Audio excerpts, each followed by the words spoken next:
Fringe Radio, your trusted source for the paranormal, conspiracy theory, and true crime. Good evening, everyone. Thanks for joining us here at Dark Fringe Radio. Tonight, we have a very special guest. This is part 2 with author Shawn Farewell. And Shawn, he is the author of the book Fallen from the Light, which is, of course, an autobiography about his remarkable journey that chronicles his immense hardships and tribulations while seeking the ultimate truth about what lies beyond this life. So we're going to get into our second part of the interview, which we didn't have enough time to go into everything last time, but I want to introduce again author Shawn Farewell. Shawn, how's it going, my friend? Hey, Will, I'm great. How are you? Very good, very good. Hey, listen, the very first episode that we did together, great reviews. Everybody was looking forward to part 2, so that's what we're here doing tonight. So there's so much more information that we have to get into, my friend. So where we kind of left it off last time, we talked about a lot of the situations that you went through, obviously growing up, and we went through the quantum physics type of scenario that you went through where you ran through the car, crazy, all that crazy stuff. And we talked about the house, and we're going to talk about the house again tonight because there's some further developments that you brought to my attention that was not known to not even you before we spoke the last time. So this is something that was found out after the fact, but we're going to be getting into all that and so much more here in a second. So Shawn, first off, how's it going? How you doing? I'm great. I'm great. I mean, I was like, our part 1 was crazy because it was like, you were right. I mean, Yeah. we would have to probably do a 10-part series on most of this stuff because it's just, it is insane. It's a lot of information. Yeah. It is a lot, but I want the audience tonight to really dive into the dark side. I mean, because a lot of the stuff that part 1 wasn't as dark as it's going to be tonight. Tonight is really going to be dark. So I think, the name itself, the Dark Fringe, it's really gonna jump out at your audience tonight. I want your audience to sit back and go, oh boy. Yeah. That's what's gonna happen tonight, guys. So prepare yourselves. So Shawn, let's jump right into it. So we kind of left off right before we started talking about one particular incident or numbers of incidents where you had happened to you in your basement. Let's start there, and then we'll kind of go back into the house and talk about the new information that we found out after the fact. But let's talk about this new stuff that we didn't really get into last time. Let's talk about the basement situation. What was going on there? Explain the scenario and what was going on. Well, in 2010, this is when I actually started to write the autobiography, which again, I did it 3 times, actually, 15 years later, but it finally happened. And this was the time I started to get a sense that the universe wanted me to start writing the book. But then when 2011 hit is when everything was about to change. My life, everything. What happened was I got on Facebook because I had a friend said, you got a great story and maybe you should put it on Facebook and people would probably be so drawn to this. And my story, like, of course, there was more added layers. Yeah. Because I wasn't ready to put the book out because it was going to happen now. Everything was going to explode in my face. So I decided, why not? So I get on Facebook. I did write a short story called The Night I Died. And it was getting some great feedback. It was helping people. Cancer patients were reaching out to me. And that's what the story was supposed to do. It was supposed to give people hope again and to guide them to that light that they need to give their soul some strength. So it was all going good. And then I came up with this crazy idea. Like, I remember that house I lived in back in Montreal from 87 to 89. I said, Halloween's coming close up. Maybe I should write a short story called The Haunted House, The Whole Story. That would be really, really neat. So I put together a small story, but you know what? Well, I need a picture. This is what I need. I need a picture to go with the story. Right. So here I was going through my closet, through my old photo albums, trying to find the picture. And crazy, again, I'm going to tell you, and your audience too is probably, I have no idea why I'm doing this. I just feel that I have to do this. Like I could have been spending my days out with the kids and doing other things. But here I was going through the closet, like, where's that photo album? You know, I'm digging through everything, and it's like, and it's like I find it, and I'm flipping through the pages, and there it is, the picture that I need to scan, and I took this picture in 1988. Wow. Never even examined this picture, Will. I just kind of like, when you get it back in those days, it's kind of like you're trading hockey cards with your friend at school, got him, need him, got him, need him, got him type thing. Then you put it away. Right. So I scan the picture and I post it, and then I go out. About 4 hours later, I come back, kind of curious to see if anybody is talking about the story, the haunted house, right? No, no one's talking about the story. No, but they're talking about the picture. And I'm like, what? Yeah. And these are mediums, Will, around the world. And every medium is telling me, Shawn, this is evil. Stay away from it. And this is what they were saying. And then this one said to me, I could see the spirits in the window. And I was like, what? And I start to examine this picture, and I can see them. I'm like, holy crap. Look at these people. They're like staring at me in the window. And there's this one face, kind of looks like an alien type demon's gray. You can see his chest area, and there's faces around him, and his hair's all kind of messed up. And it's like, oh, that's him. That's the guy that was on my bed back in 1988 when I woke up at 5:30 in the morning. It's him. That was the photo with the windows, right? With all the faces in the window. Yeah. I'm gonna put that one back up real quick right now so we can start talking about that. Because unfortunately, when we posted it last time, we talked about this last time, my cursor didn't show up and we weren't able to kind of do what I wanted to do. Well, I hope you fired that mouse. We got rid of him. Yeah, we got rid of that guy. All right. See, he wasn't doing his job. He wasn't doing his job. Yeah, no. He definitely wasn't. But I think I'm gonna bring that photo up again right now, so that way everybody can see it, and then we can actually talk about it in more detail, like we did last time. But give me a second here. I'm gonna blow this up. Give people a little bit of a refresher. And even if someone's watching this one before the first one, at least they have a better idea of what we're talking about. Absolutely. So I'm bringing it up right now. There we go. Okay. So last time we spoke and we talked about this particular photo. This is the photo you're talking about. Yes. I looked at the photo for the very first time. I did see a couple things, but then you really brought out a lot of the other stuff that I did not. Yeah. So we'll talk about that now. So let me just blow it up a little bit here. I'm just gonna because when you stretch it, then you start to see everything. Yeah. So and again, this was your bedroom right here, correct, Shawn? Right here? And this is what I want people to understand, by the way, because you could actually go on Google Maps, put the address in. It looks so different now, but back in the day, this is 1988. Anybody could just open this window and crawl into my bedroom. And there's that other one people need to see too. Yep, we'll get into that one too. So if you go upstairs to the second story now, right there, you could see an image of this grayish face, and you could see the chest. He's got his body there. Yep. And then you start to see these little faces around him.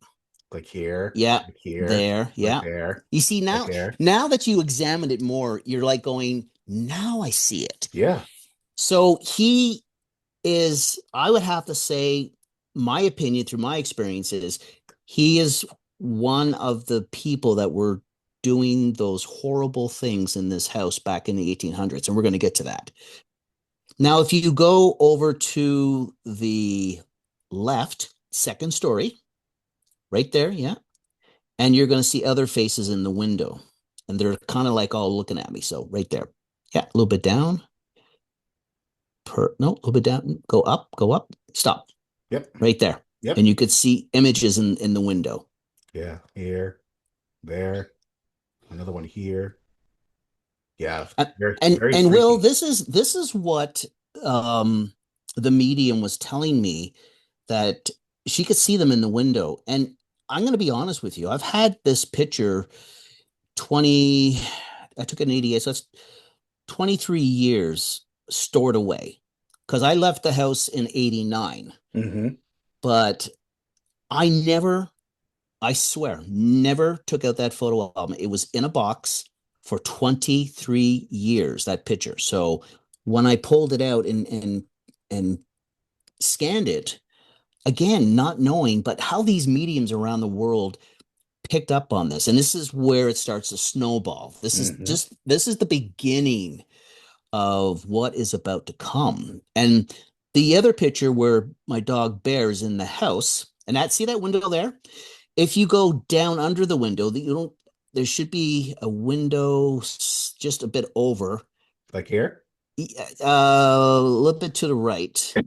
Because he's on a windowsill. So, okay. But anyways, if you go down, you just got to go down. Down. Keep going down. Yeah. Stop. Okay, so to the left. Excuse me. Okay, you see the window where the spirits are, but the other window, it's sort of, there's a window there. Right here? And then, not that one, that's the building next to it. It's like where that brown is. You see that brown where the gate is? Oh, okay. Over here. You see the gate? No. Oh, right. Go to your left. Yeah, I see the gate, and I see that little brown right there. Keep going to your right, to your right, to your right, to your right. No, that's left. Right. Nope, go back. That's the front door. But anyways, the window is over there. You see, like with those stairs going up, the window is just to the left from the stairs. It's hard to see. That's where Bear's sitting. So we'll go to that picture. And if you remember too, when we were looking at this, I first asked you, what do you see? And you pointed out a head of a child. Then I said, zoom in and focus, and you're going to see two eyes, a nose, and that head that you thought was a child is a mouth. She is one of the victims, and she's trying to literally scream, reach out for help. And you can see this. Yeah, right here. Because what was happening in this house every night, there was constant walking, like a lot of people will. Kind of like if they were pacing. Right. I thought it was my brother, my roommate. I would open up the door 3:00 in the morning, and then the walking would stop. There was nobody there. And this was a frequent thing for the 2 years that I lived there, plus all this other crazy stuff that was going on. It's wild. So what the spirits were trying to do is they were searching for someone like me that eventually will find the truth and set them free. And this is where it brings us to 2011. Let's talk about 2011. What's going on with 2011? Okay, so now we're really going to get into the dark side. Let's get into the dark side here. So I'm starting to get contacted by mediums. The first one is Carolyn Chambers. She's from America. She's from the States. She was the first one. And the thing with Carolyn, like we were talking for about a month on the phone, and strangely one night what happened is we're having this conversation, and she just out of the blue said, your father is very proud of you. And I'm just kind of taken back by that, because my dad passed away in 2005. And the night before my father died, we talked, and he was crying. He was terrified. And I said to my dad, don't worry about it. I got you covered. He goes, what do you mean? I said, I've already spoke to them. They're going to meet you. Just go with them. They'll take care of you. You'll be perfectly fine. He goes, really? I go, Dad, trust me. They're going to take care of you. Then I said to my dad, when my time comes, Dad, I want you to meet me by the fishing hole with Jerry, who is my best friend. He's on the other side. He's actually hanging out with my dad, because I know this. And the dogs, all my dogs that I had. So I said, promise? He goes, I promise. By the fishing hole. He said, by the fishing hole. Next day, my father passed away, and that was 2005. Now it's 2011, and I'm having this conversation with Carolyn after a month, getting to kind of know her. And she says, your father's very proud of you. And now, Will, I'll be honest with you. When someone says that, you're kind of thinking they're just trying to make you feel good. Right. Right. It'd be like if your father, I don't know if your parents are still here or whatever, but it would be like someone saying to you, Will, your father's very proud of you. You're taken back a little bit by thinking like, whatever, Right. And then she says this to me, and this is what really blows me away. She says to me, he was really scared, but those people you sent him, they took care of him. Wow.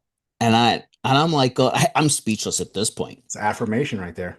And then she says this, and I swear to you, Nobody knew my promise with my father. Nobody. She says to me, "Oh, by the way, he's at the fishing hole with the fishing poles." How would she know that? Carolyn was real. The validation that she gave me is that the universe put her in my path because I'm going to need her help. Because I have no idea what is about to happen. And boy, oh boy, do I need help. And giving me that validation made me kind of trust her now. And we start talking about that house. And she was like telling me, things like, all those people in that house have attached themselves to you. Wow. And she said, you're going to have to set them free. Now, not too long after this conversation, I get a message from Bobby Lockwood, who's in London, England. And Bobby, he says, this is going to sound really strange, but he says the spirits are talking to him and they're telling him everything. Now I'm curious because Carolyn's telling me, yeah. Yeah, of course. And so we Skype at the time when Skype was still up and running. We Skyped. And Bobby at the time, he was like, I would call Bobby a spiritual detective.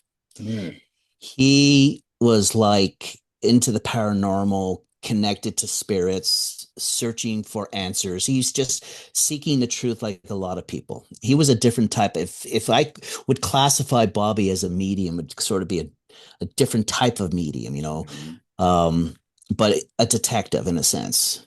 And so what Bobby was relaying to me is that there were women's spirits that were murdered in that house back in the 1800s.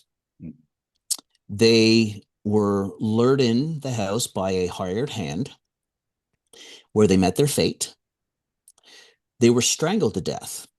So all the victims were saying we were all strangled, not stabbed, not shot, strangled. It's like if this person who was killing them was really getting off on this, probably choking them to the point where they're watching their eyes just go into the black. And then the people that owned that house lived on 240 acres of land. How convenient. We can bury the bodies anywhere. Right. Yeah. Compost. Hey, we can grow flowers now. Yep. So, and they were getting away with this. This is what they were saying. And we'll get into what I undercovered, like, because they were telling me things, but the validation now is just becoming more real. So Bobby had a friend that lived in Australia. She was a very young medium, Beck Yielding, her name was. And Beck was, she could always see and talk to spirits since she was a child. And her third eye always stayed open. So she could actually see them. And so she basically was brought in to kind of validate a lot of things with Carolyn and Bobby. So now I've got three mediums from different parts of the world. It's not like it's just one person telling you things, Will. Right. You have three people that are like, Carolyn didn't know Beck or Bobby at all. Right. Bobby just kind of knew Beck, like, because of what she does. So it was interesting to get that in, and more stuff started happening. We were getting closer now. We were in December, early December. And the information now that we were getting, it was a father and son that were committing these crimes. The father raised the son to do what he's doing, kind of follow the footsteps, right? Let's keep it in the family business type thing, right? Let's keep the serial killing in the family business. Yeah. I not like, I don't want to outsource. It's too many problems, like just follow me and we'll take care of it all. Right. Right. So, yeah. And this is what he was doing. He was teaching well, and this is the thing we're going to get into. At the time, as we knew it, it was his son, but technically it was he adopted his nephew who Mhm. His brother died when that little boy was 1 year old, and he adopted him into his home. That's the house that I lived in, and he raised him to be just like him. And I'll get to that in a second. So this was the information now that was coming in here, that um, the spirits were being held like if they were like a hostage. They took their souls and they kept them in that house like a prisoner. Mhm. And that's why, like, you see the woman screaming in the window. She's like, "Help me!" It'd be like, I'd probably be the same if I was in her position. Hell yeah. I'd be like, somebody get me out of here. Get me out of here quick. Yeah. And being stuck there like an eternity. You know what I mean? I mean, gosh, could you imagine? Oh my Well, God. what would you do, Will, if you were in Yeah. that position? Uh, do anything I could to get out of there. But he has this power over them. Yeah. Because think about this. He took their lives. So he owns them for now. Mhm. And there's no time over there on the other side. It doesn't exist. So even though it was like 89 when I left, it's 22 years now because it's 2011. Mhm. It could be like 2 minutes maybe for them. Right. So things were starting to get really, really interesting because there was a night, still early December. I'm on Skype with Beck, just Beck this time. I'm not talking with Bobby or Carolyn because I would alternate certain nights with Bobby and then with Carolyn. And this night when I was with Beck, and um, she could see the back of my basement because we're on camera, like how you can see the back of my room. Mhm.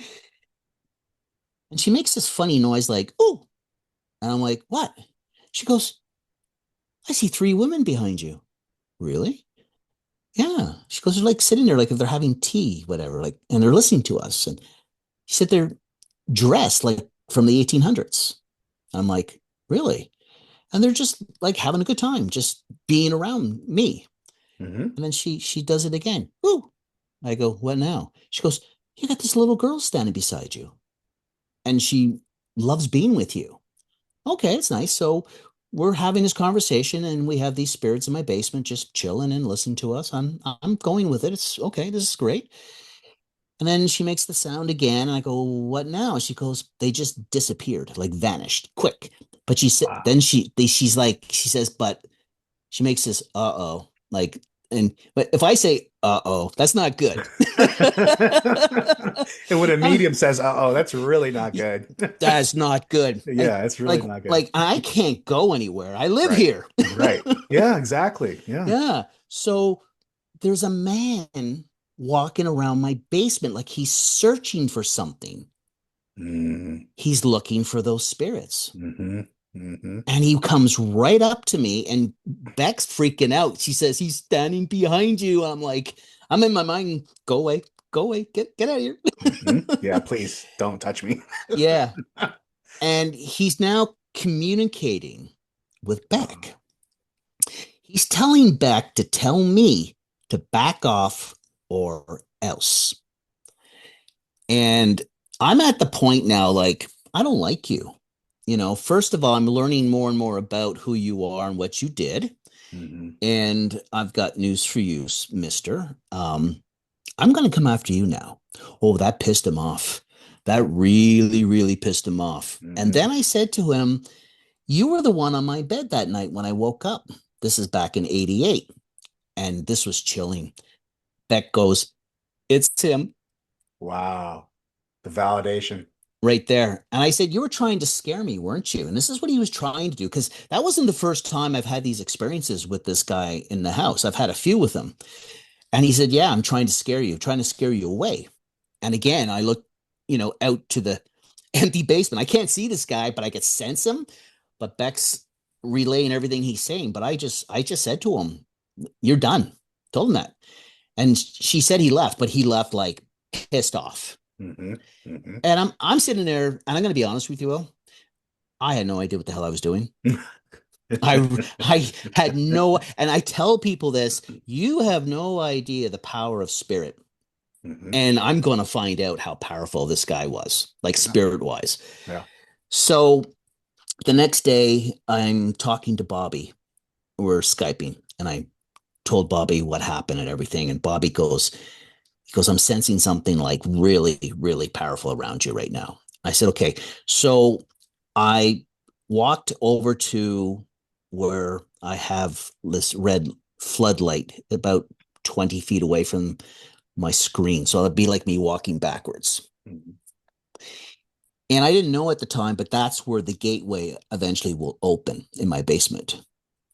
So I sat there and Bobby was recording me through the camera. And I'm just sort of hunched over, sort of trying to meditate to see what it is he's picking up. And I don't know if I sent you that YouTube one. If not, I'll send it to you. That's where you see everything changing, the energy all around me. It's just getting insane, but you could hear hissing, growling, and that's him. He is basically threatening my life, that he's going to end me if I don't back down. And this is going to happen 3 days later. The battle will take place in the basement. Mm. And that was intense. Mm. And Carolyn was warning me that he's coming after you. He's gathering an army to take me down because he knows this is his final stand. Mm-hmm. And he thinks that he is going to win this battle because I don't have my army behind me, which I had no idea I did have an army. And they're going to show up, and it is going to be an all-out war, like spiritual warfare at its best. Let me play the video. Yeah. I have it up right now. So let me share this right now with everybody, and we'll be able to see what's going on here. And it's exactly what you explained. It's you hunched over on a chair. Yeah. And I'm not going to say anything else. I'm just going to load it the show. Okay. So here we go. Yep, there I am. And I will start now.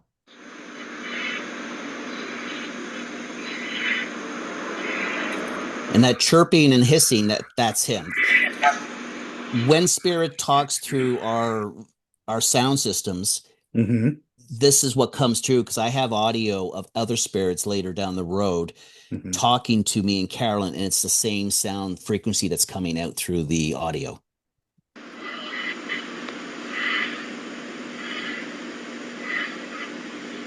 Now you're going to see the change of the energy right here. You see how that is like fluctuating? Yeah, I see that. Yeah. I am covered in spirit. And just all that screeching. That's him. Yeah. Oh, I'm sure he's using some profanity that we can't use right now because, we don't want children to hear that. But we'll show the children the spirits. Yes.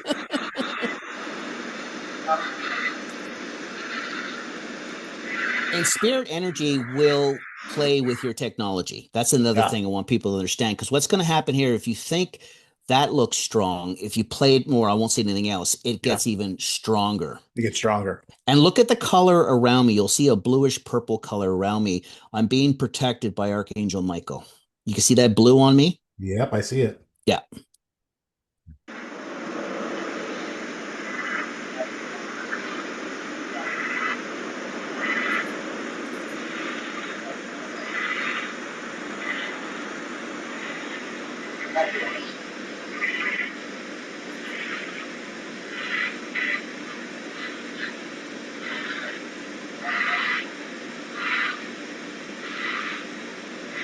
There's that energy change again. I see that.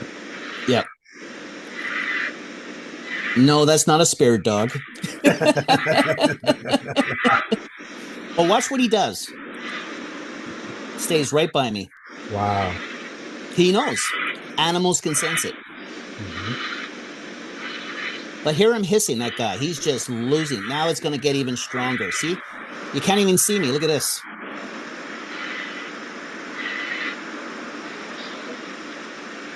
What you're looking at is pure spirit energy. That's scary. It can be.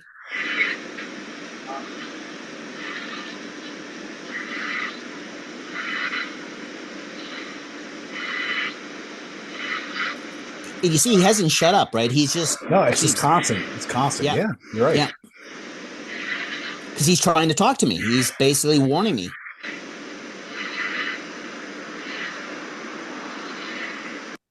That's wild. Yeah, that's freaking crazy. That's insane.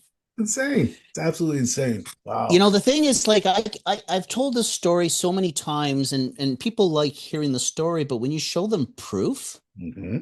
it changes everything. It does. You're absolutely right. It's amazing that that even visually you're able to see a lot of the things that are happening there. Like you're talking about the lights and everything. You can see, how you're coming in and out, and you just it's bizarre. It's totally bizarre. Makes no sense, but it does make sense. You know, it's like with the human eye, unless your third eye is open, you'll see it all. But if not, you can't capture it. You may sense it, feel it, but it's incredible what we're capturing just on a regular camera.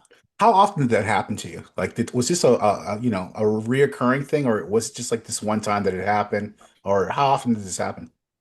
Well, that video was pretty intense. Yeah, yeah. Um, but when I would talk with Carolyn, this is afterwards, after the battle, but I'll get to that. But I have a small little recorder because me and Carolyn would be having a talk, and you could hear 20, 30, maybe 40 spirits like sounding just like that coming through.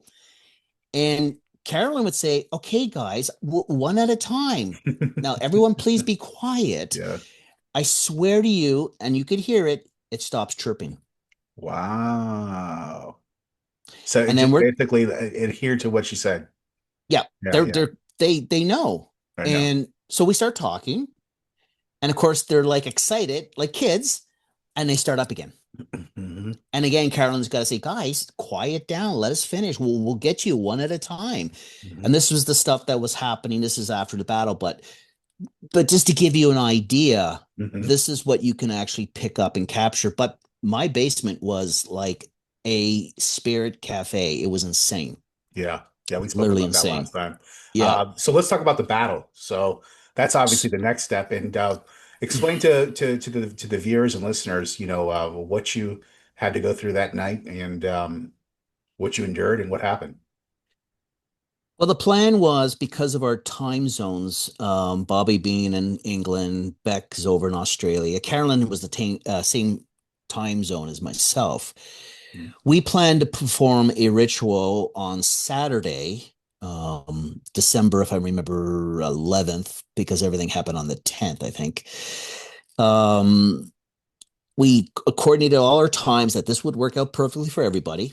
For me and Carolyn, it would be 6 a.m. and Bobby sometime in the afternoon, and Beck's like 6 in the evening or 8 in the evening or whatever, because sometimes it varies. Could be 13, 14 hours difference in Australia. Hmm. So we figured we're going to free the spirits. This is what we're going to do. Carolyn's got the prayers. We're all going to work together as a team, and we're going to free them. Hmm. This is what's going to happen. So we all have it set Saturday morning, 6 a.m. It's going to be spirit cleansing time. They're going Yeah. to go home. Right. Well, let me tell you, Will, it never works out that way.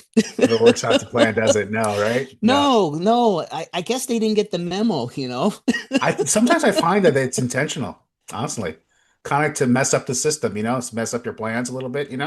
Well, let me tell you, Mm, like, I wasn't expecting what was about to happen. mm. I thought this was going to be, got the candles, some nice soft music, a little like kumbaya type thing, Yeah, yeah, yeah. like, Yeah, yeah. something like that, right? Right, right.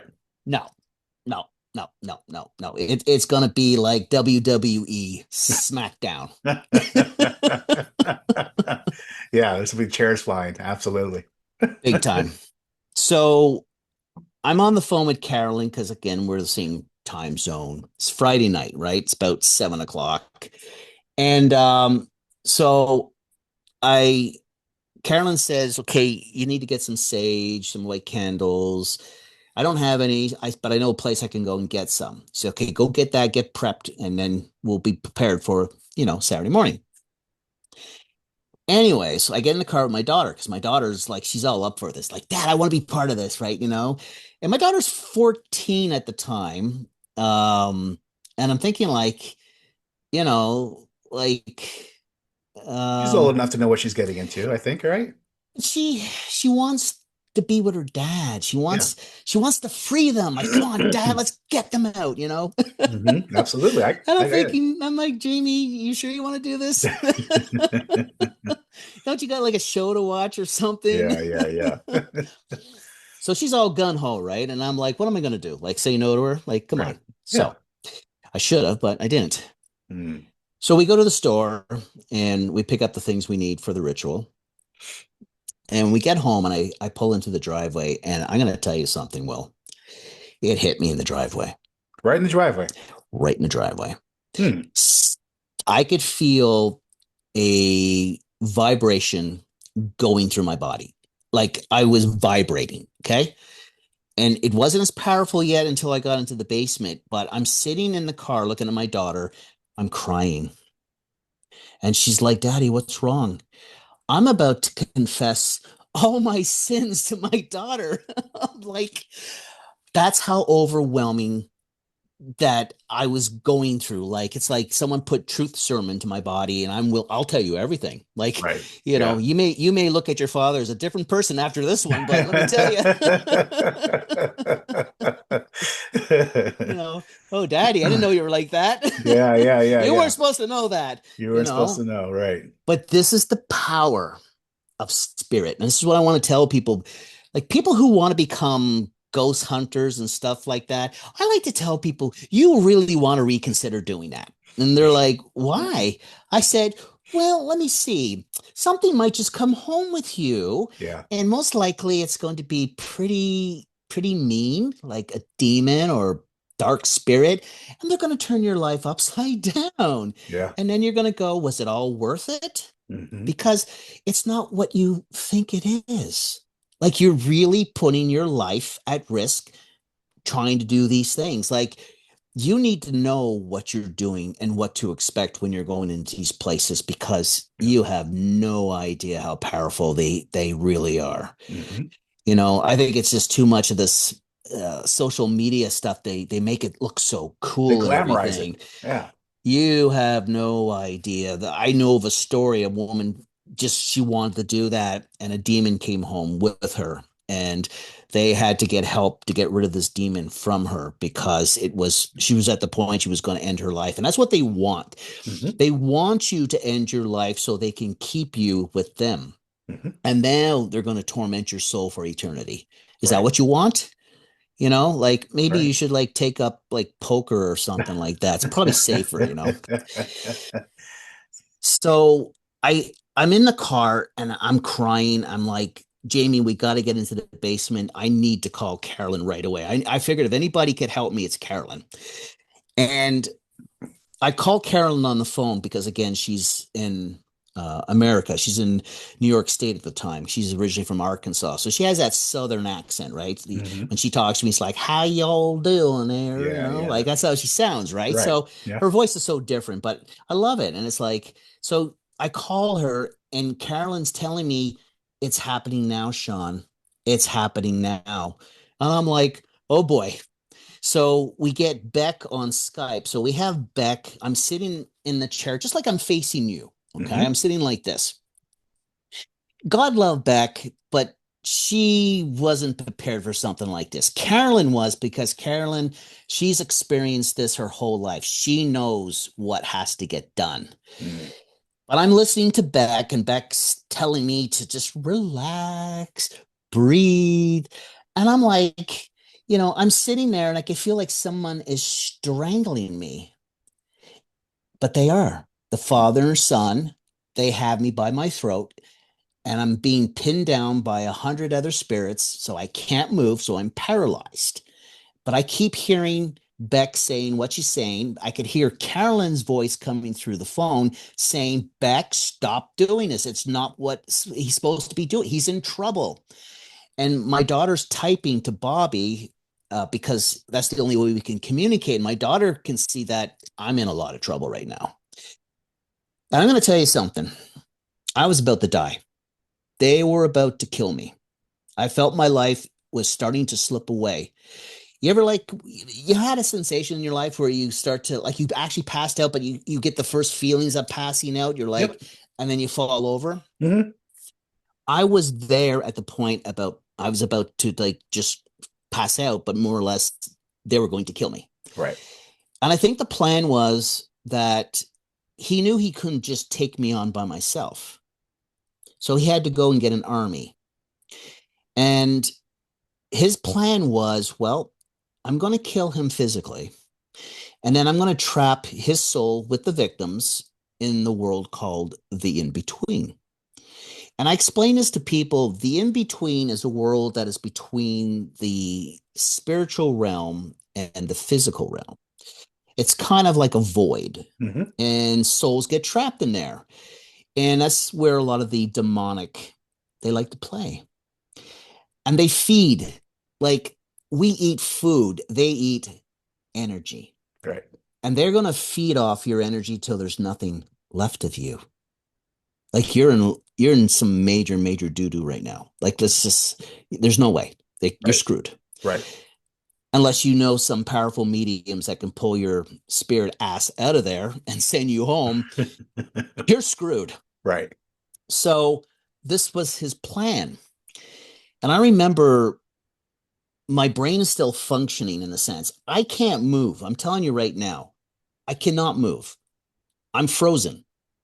I'm trying to turn my head this way. I'm using every ounce of energy to turn to look at my daughter to the right because she's standing beside me. I got saliva coming out of my mouth because I'm being strangled. And I remember then looking in my daughter's eyes and she's like, oh my God, what's wrong? What's wrong? Like she could see now, like I'm in a lot of trouble. Mm-hmm. And then I had this thing in my head. It was like a strong connection straight to God. And I remember saying, this is not right. I remember saying that. This is not right. And when I said that, within a split second, I felt pressure in my body where I shot right up out of the chair, like I threw them off me. Mm-hmm. I looked at my daughter and she swears to me. She goes, Daddy, that wasn't your voice. Wow. I had another voice come out of me saying, we have your father. He's okay. I remember walking out into the basement area saying, like with laughter, like, you think you could hold me down? Mm-hmm. And then I'm just like throwing punches if I'm a boxer, like pounding the crap out of these evil spirits now. Now we're fighting. While this is happening, and if I had this in a TV show, I'd have a split screen. You would see me in the chair going through the whole process like I just said. But in the other screen, you would see Carolyn, and this is how powerful Carolyn is. She astral projected from her body, and she went straight to the haunted house. Mm. And everything I told you, she's watching. She's watching me sit in a chair. She sees like my soul there. She sees the father and the son strangling me, and that's what I was feeling. She sees all the dark spirits holding me down, so they're killing me. And then in the basement, when I stood up and threw them off, she saw my soul grow 20 feet like a giant and just threw them off. And basically what Carolyn said later, she said, God was watching everything. He was just waiting. It's all about timing. And he had the archangels right next to him. He had Michael, Gabriel, Raphael, Uriel, Metatron. They're all there. And they're all like saying, Father, we got to go now. We got to help him, right? Like he's in trouble. And God would be like, watch. And then God summoned one archangel by the name of Marcus. He said, Marcus, go in him. And that's what went in me, was an archangel. That's what gave me that strength to throw them off and my spirit to grow 20 feet.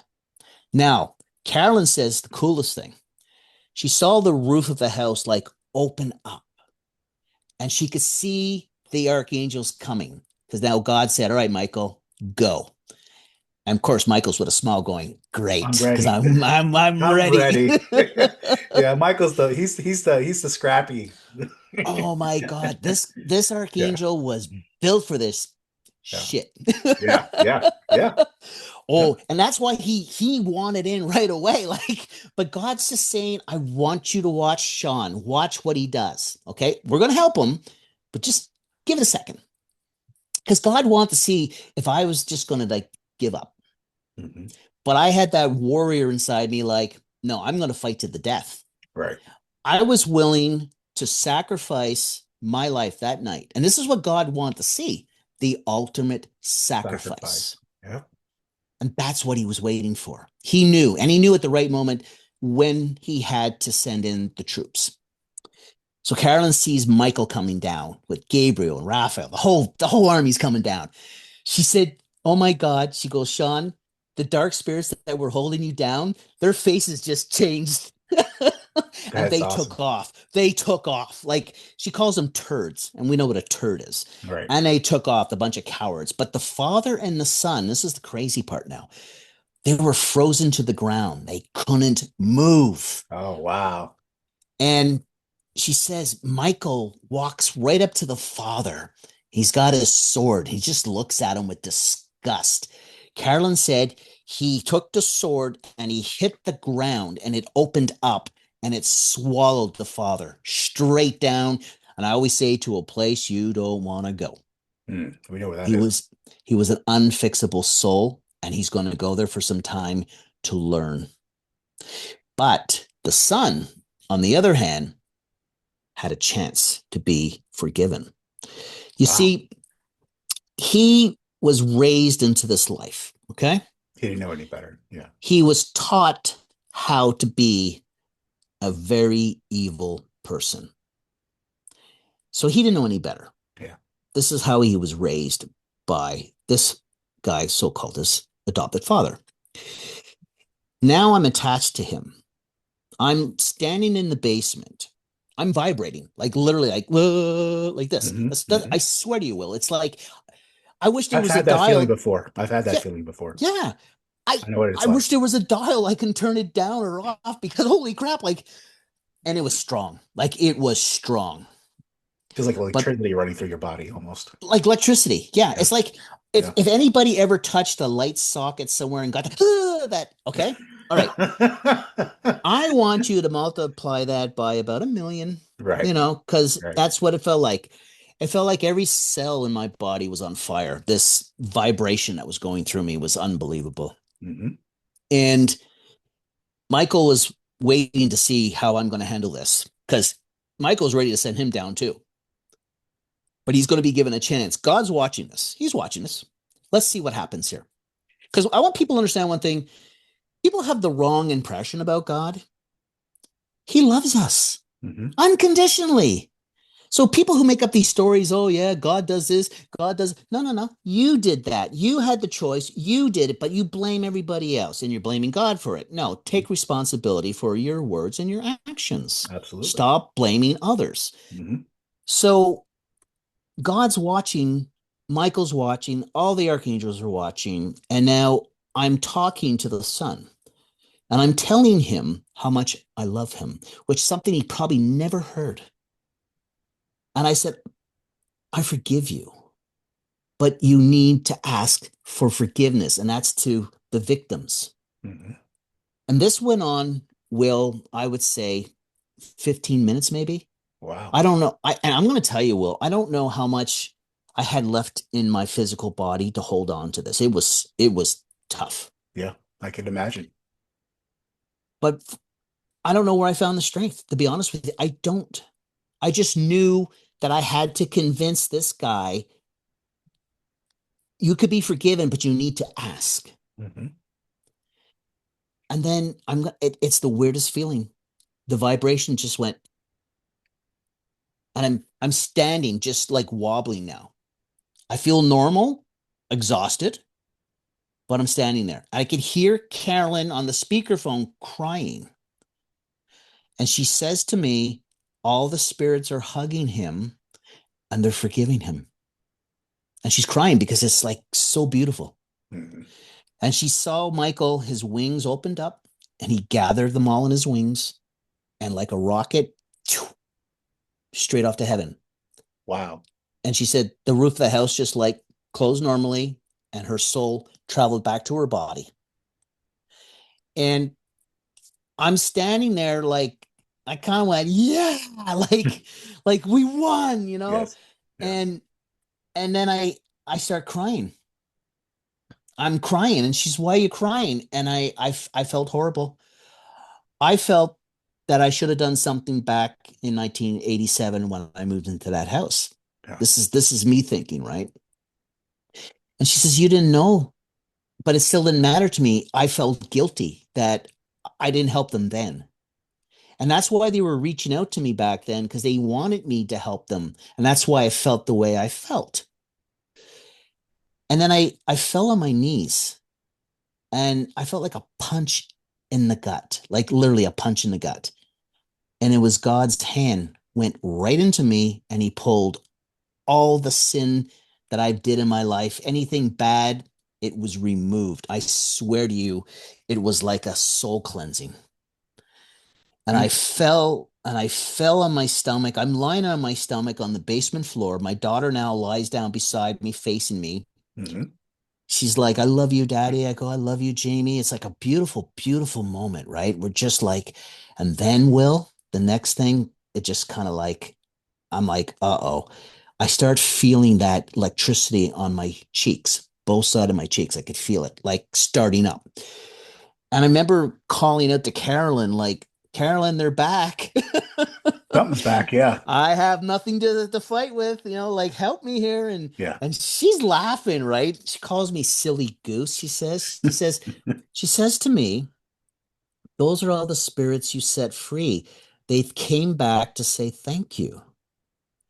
And for about a half hour, Will, I lied there, and it's like they were walking in a like a row, and they were kneeling down, and they were touching me like this, just saying thank you. And like this went on for about a half hour. Mm-hmm. And Mm-hmm. I managed to get up and sit down, and Let me pause real quick. yeah, When that happened, did some of that remorse and regret kind of go away after that? when God ripped everything out of me, Yeah, yeah.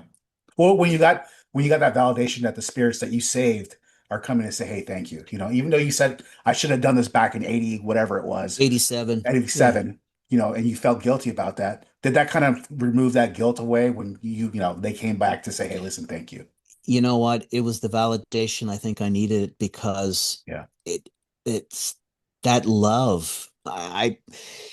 It's hard to explain to people that kind of love until you feel it, experience it. Hmm. I mean, I could say, "Hey, Will, I love you, man," and you're like, "Yeah, I love you too, man." Yeah.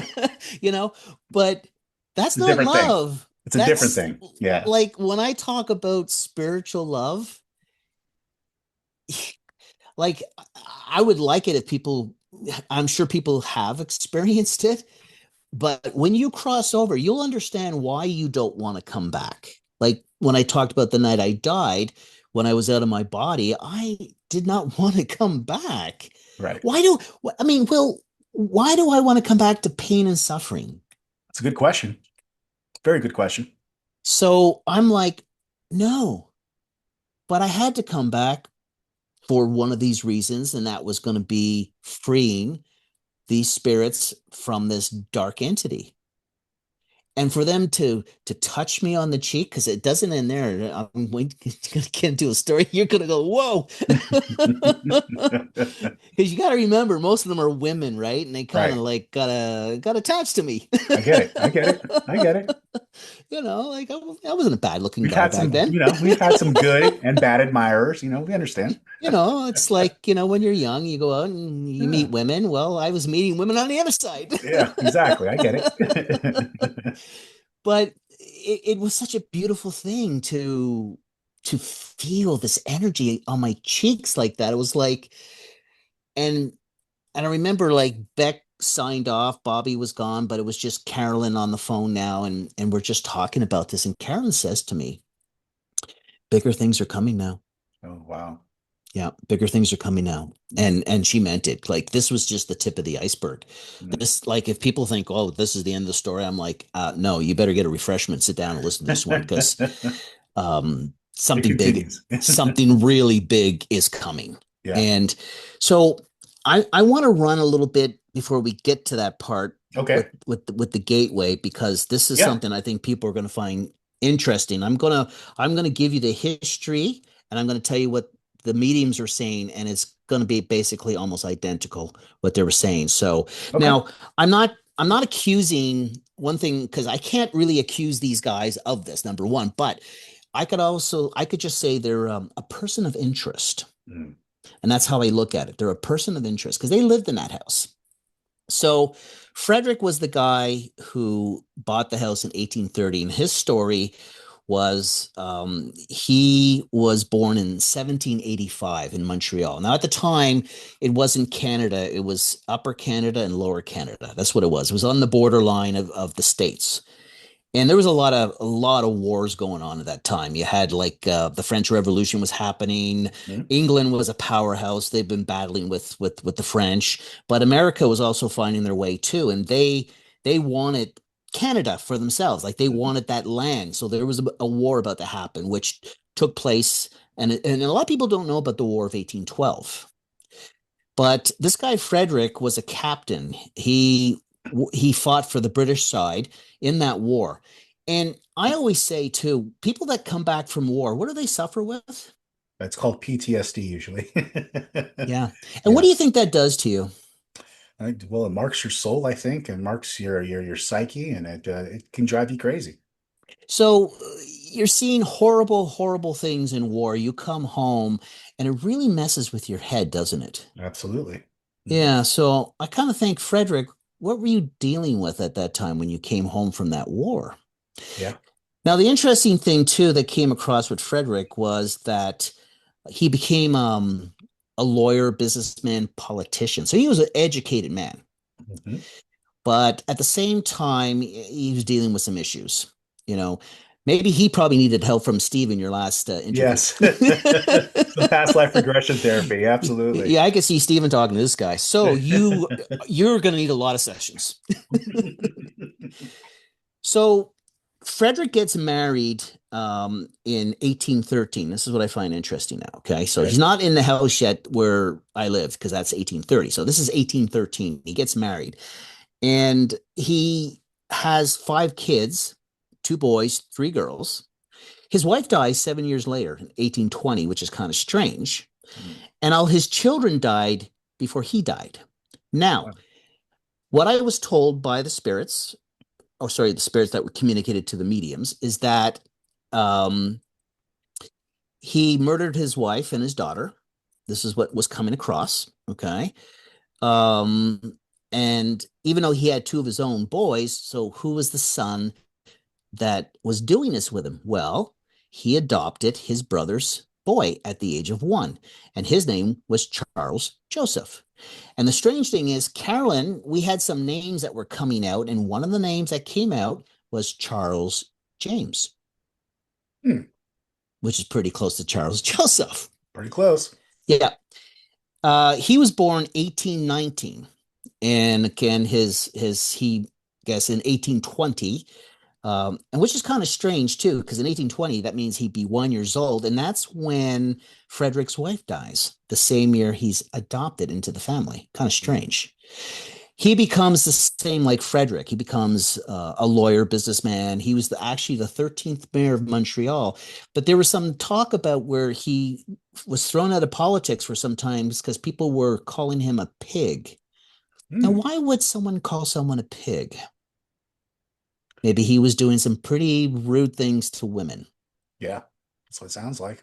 He somehow weaseled his way back into politics. Now, here's some interesting facts again that are going to come across what they were saying. So, Frederick dies in 1866, okay? Hmm.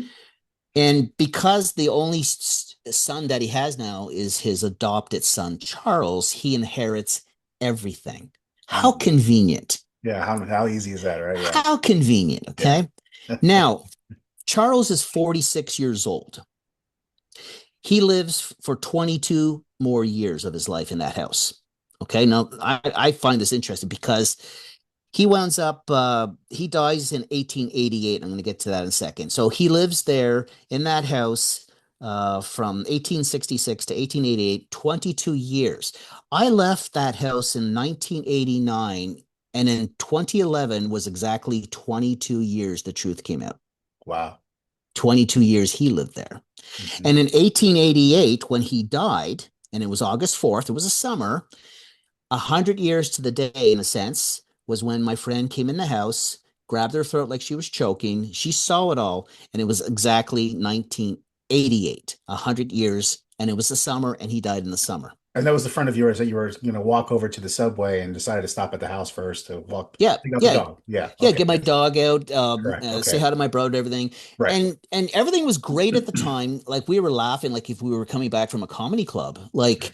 And she walked in the house, and literally her face changed to instant fear. Yep. I didn't understand the time, William, when she grabbed her throat. Why Like, she did that? Yeah. Yes, I Right. didn't like. Why you like? It's like, I'm like, what are you doing? Like, but when she looked at me and said, "I can't stay in here," and she bolted out, like, just took off, and I ran after her, and she's literally on the street begging me not to take her in that house, begging me.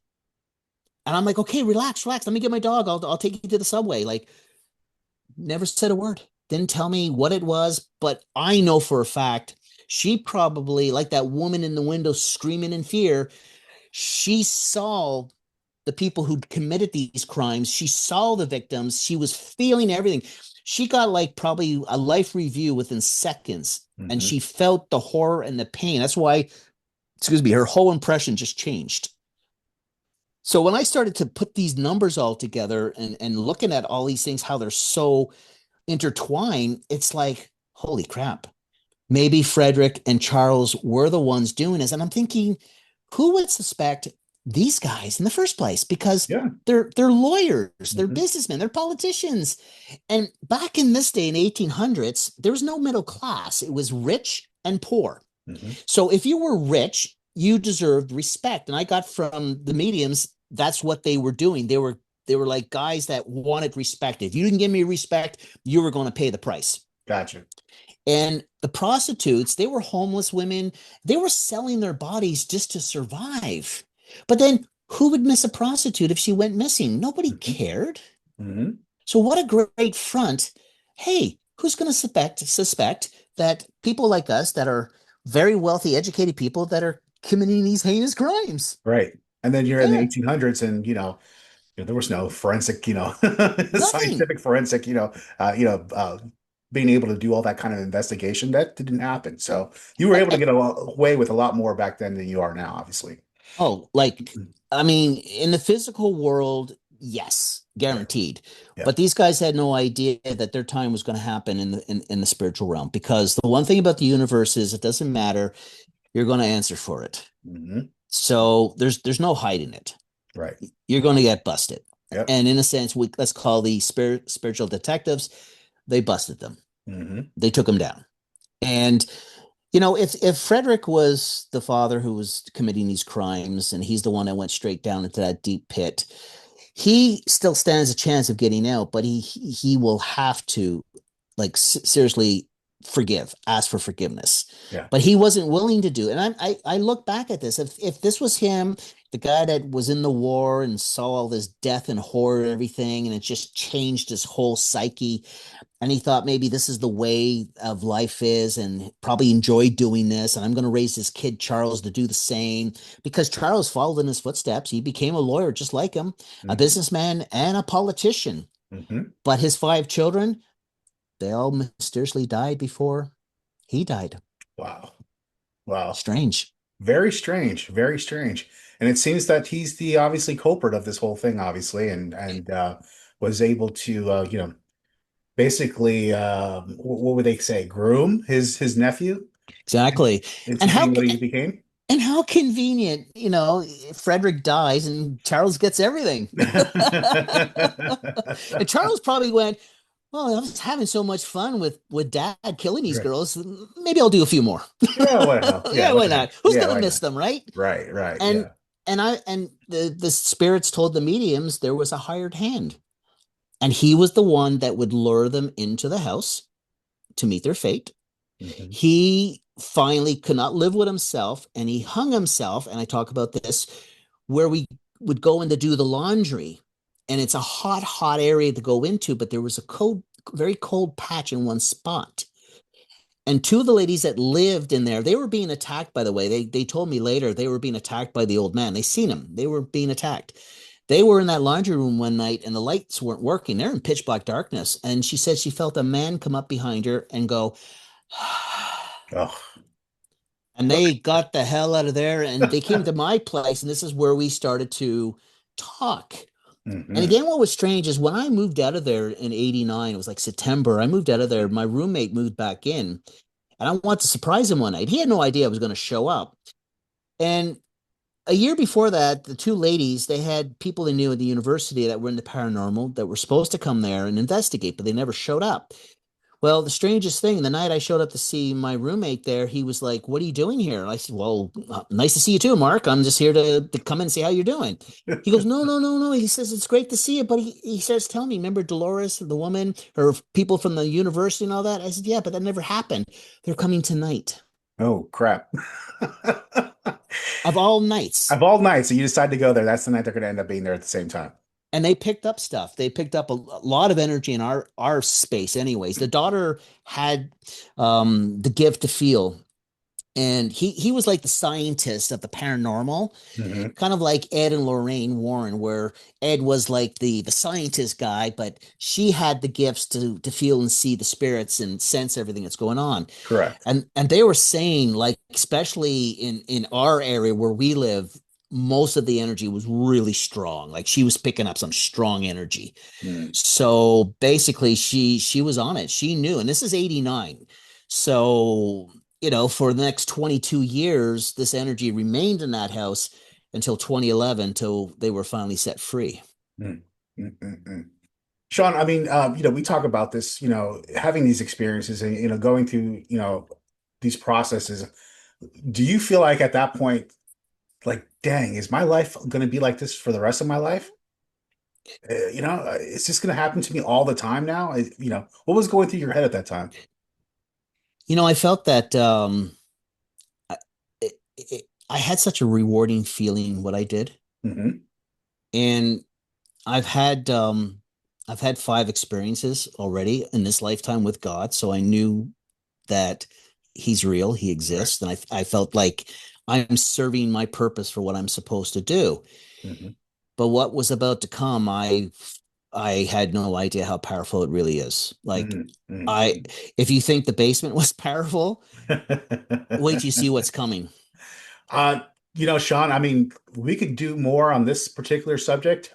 We've gone over an hour. We could do a part three. We might have to. We might have to at this point. I mean, because dang, we got so much going on here. I mean, we even haven't gotten to the good parts yet, but yeah, I mean, Do you at want to this, you want to at least give the audience the pictures yes, let's do that. Let's do that. yeah, Yes, I explained to them. I 100%. first started to notice with Carolyn afterwards that I was seeing my face change online, like in how we could see each other right now, Right. and I could see other people's faces going through me. And this was a frequent thing that was happening. And then one day, what happened was when I moved out of there, got my own place because I went through separation. I was on Skype with my friend, and she says, "Your face is changing." So I told her to take three pictures. Hmm. So the three pictures you're going to see this disruption through my face, but everything is normal around me. It should be the whole picture that should It be should be the disrupted. whole picture. If right, exactly. Let me explain that. And I want the audience to really understand this because that's really kind of like a very important part of what we're talking about here. The picture itself, it's only you that is distorted. Everything else around you is not. It's That's not normal. normal for a picture. Usually, when a picture is distorted, the whole picture is distorted, not Yep. just parts of it. So, yeah, you're absolutely right when you say that. And I want the audience to take a look at this here, but it's a pretty creepy photo here. And here it is here. This is photo number one. And this is where you start to see the distortion. Do you see that there, Shawn? It kind of looks, if you look at my head, in a sense, it looks like lightning striking through me, Correct. but but that's not my face. No.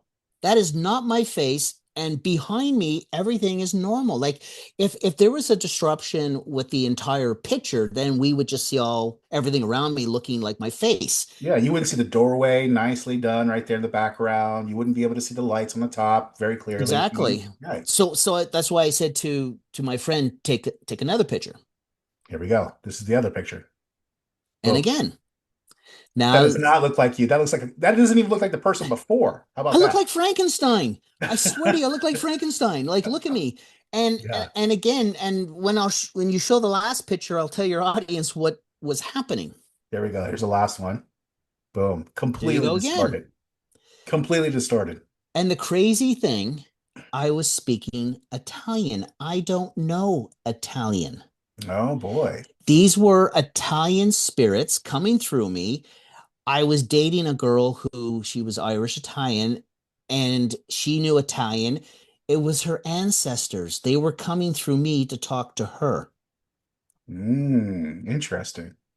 And she was speaking right back at them. I'm just sitting there just speaking away Italian and I have no idea what I'm saying. I didn't even understand what I was saying. I just knew that this was coming through me.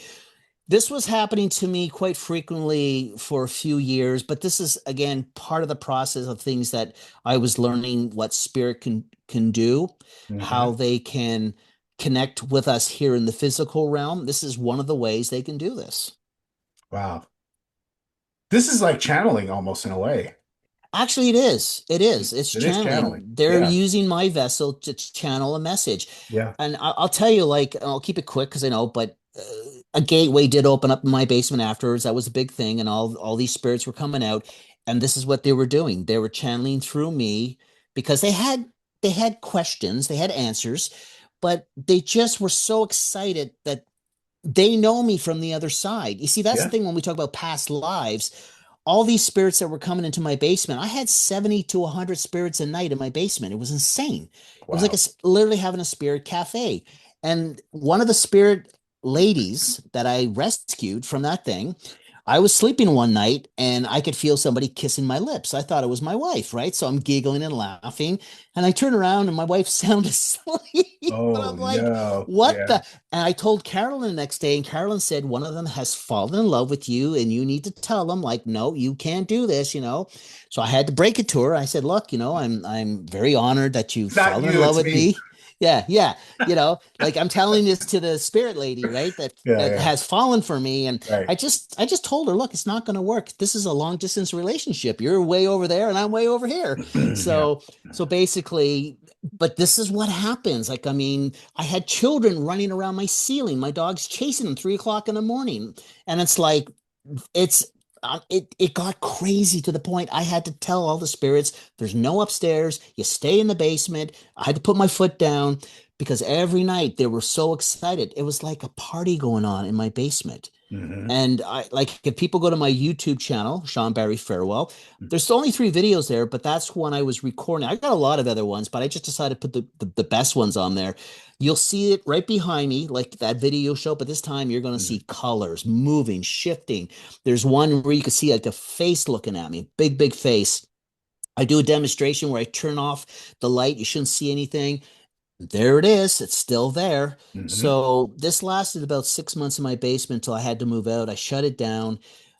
Carolyn always said to me, maybe one day you may have to reopen it up to continue what you have to do. But for now, things have quieted down since then, Will. But there were a Might be a good time, thing. yeah, but there was a time when I was trying to get my book out a few Yeah. years ago. I was still being attacked by dark entities. They'd be showing up in the middle of the night coming at me. I had to jump out of bed. I had to basically get my Bible, read Psalms 91, St. Michael's Prayer, stand my ground because they were still trying to stop me because they didn't want the book out. Because that's the thing.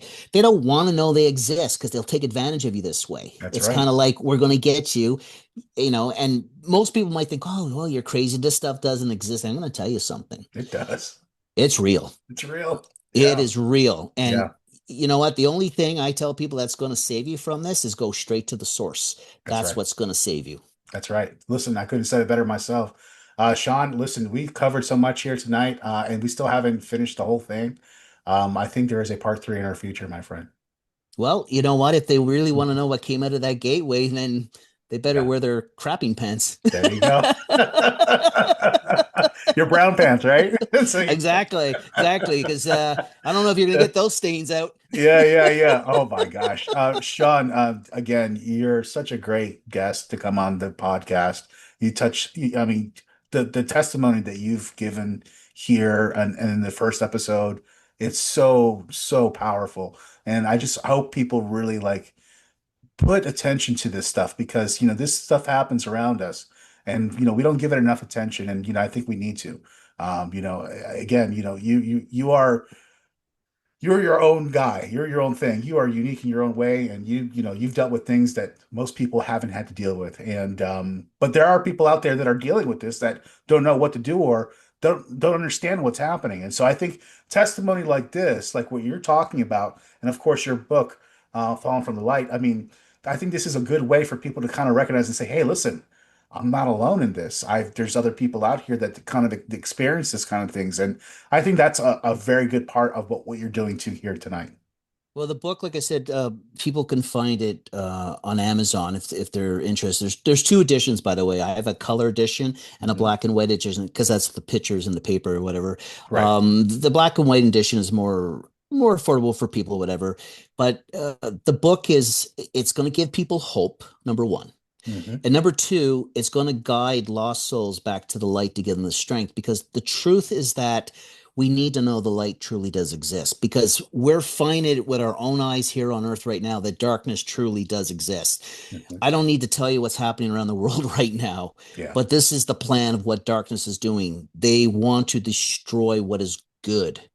If Destroy, more and more divide. people start to educate themselves of the power of the light, the source that has created our souls, we'll become stronger than them and we will put them to rest. So that's the truth is what we have to do in life. It's just pull yourself to that light. My book is it's going to help people get away from what is attacking them. And Hmm. just keep it quick here. When I was on Coast to Coast, he took some calls and one woman called in and she was almost crying because she's being attacked by a Oh demon. no. So that just goes to show you what you just Yeah. said. It's happening to people around the world, Yep. and they love nothing more than to turn our lives upside down. They do. And like I said, your book is a testimony to all that and helping people, read this and say, hey, listen, there's an understanding now. I know what to do. There's a path, there's a way. I'm not by myself. There's, that alone gives so much comfort to somebody It because does. yeah, because when they're dealing with something like that, they really do feel like they're the only ones that are dealing with it. They feel like they're all alone in the world. And But how many people would say, "Oh, you're just crazy. It's in your head. Go get oh, some medical treatment." of Everything, because this course, has been done for over years. People were afraid to tell that they were being attacked by a dark force. They would just correct. say, "It's in your head. You're crazy." I'm telling people right now, they're not crazy. They're under attack, Yeah, and yeah. they need help. They need help. You're absolutely right. Shawn, again, you are a fantastic guest. Thank you again for coming on tonight. I'm going to get you over the link for the new for the third episode, third podcast that we need to do. Finish this off and put a cap on it. But listen, thank you for coming on again and sharing your testimony, sharing this book, Falling from the Light. And I implore everybody, please go to Amazon and check that out and make sure you get yourself a copy. I'll put links in the description here in the episode so you'll be able to go right to it. So yeah, thank you, Shawn, again for coming on. Well, thank you so much, and thank you for what you do because people like yourselves that have these podcasts, it's important because you're going to reach a lot of people that need help from me, from you, from others out there. So I say thank you, Will. Oh, thank you. Very much gratitude, Shawn. Thank you again for coming on. And again, we'll have you on for part three. And you guys, you'll have to wait for that number three to come out. So you're going to have to be patient, but it's going to be worth it. I promise you. So again, Shawn, thanks for coming on. We'll put all the links in the description and I'll send you out the copy of the episode once it's done. Sounds great. All right, my friend. Thank you so much. Have a great evening. You too. Stay safe. You too. Thank you.